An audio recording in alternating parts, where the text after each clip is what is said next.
Disgusting things I've done as an alcoholic. If you're new here, my name's Amanda. I am a recovering alcoholic. I used to drink vodka and take kratom all day, every day for about 3 years straight. Now, disgusting might be the wrong word for this little ritual that I had.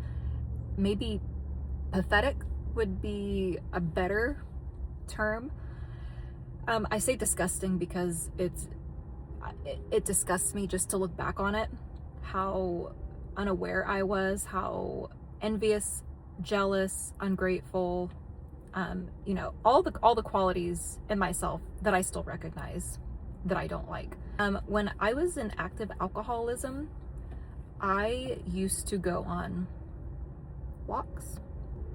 First of all, when I drank and got drunk, drinking was an upper for me. It made me feel productive. It made me want to do something that produced another dopamine. I loved exercising.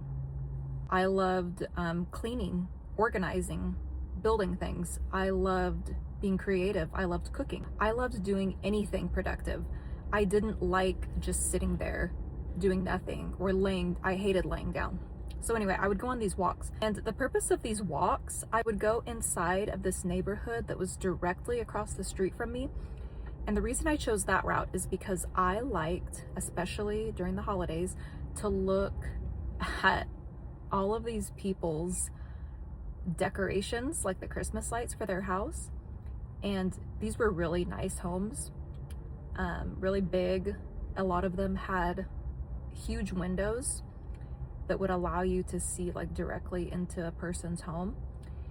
And I would go on these walks and just to look at people inside of their house because I wanted to see what their family was like. And God, that sounds so bad, so creepy. I was missing that element in my life so hard during this time. I have been my entire life. I've never had a functional whole family. It's very fragmented. Doesn't mean I don't love the people in my family. It just means I had a very dysfunctional and fragmented family growing up, and it wasn't like a secret. It was very obvious, very clear. And so I remember this one time, it was Christmas.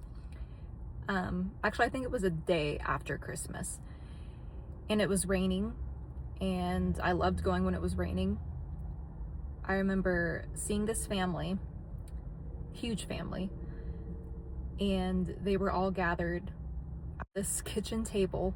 I looked in at them. I wouldn't get up close, like press my face up against the wall, but I had a pretty good shot. I had a pretty good view of them.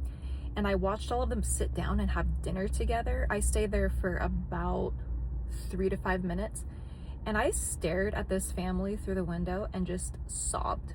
Like I had an actual meltdown, just sobbing, watching them. Looking back on that, I say it's disgusting because, I was a mother already. I had a son.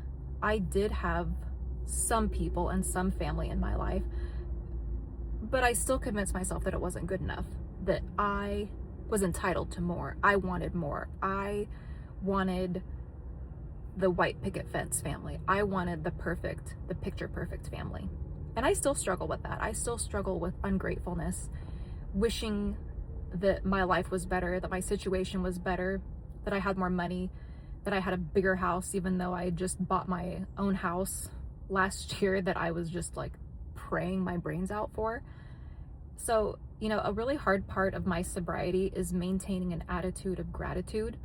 I didn't mean for that to rhyme, but maintaining, a grateful heart and a grateful mind, and really not letting that envy and that, life is only unfair to me mindset really, it doesn't just steal your joy, it actually pushes you to the dark side of things. It can be really great for motivating you and for making you work hard, but if you let it, it can really derail your success and your mental health and your family dynamic, your relationships.